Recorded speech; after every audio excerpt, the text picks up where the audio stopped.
সমূহ অসমবাসীক নমস্কাৰ জনাইছোঁ।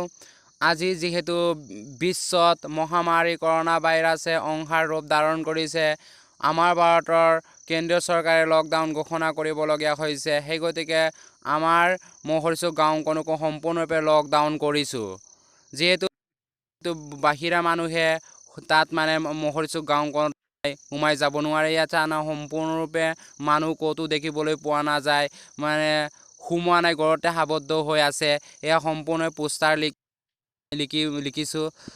এই মানুহ এজন আহিছে, তাকো পতাই দিছোঁ। এয়া সম্পূৰ্ণৰূপে বন্ধ কৰিছোঁ।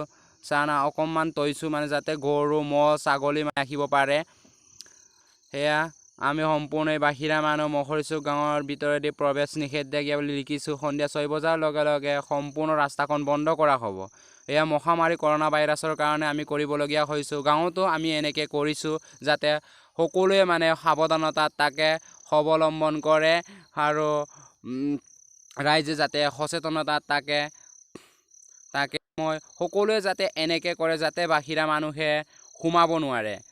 এনেকৈ সজাগ হ'লেহে, সাৱধানতা থাকিলেহে যে আমি মানে মহামাৰী কৰোনা ভাইৰাছক আমি প্ৰতিৰোধ কৰিব পাৰিম।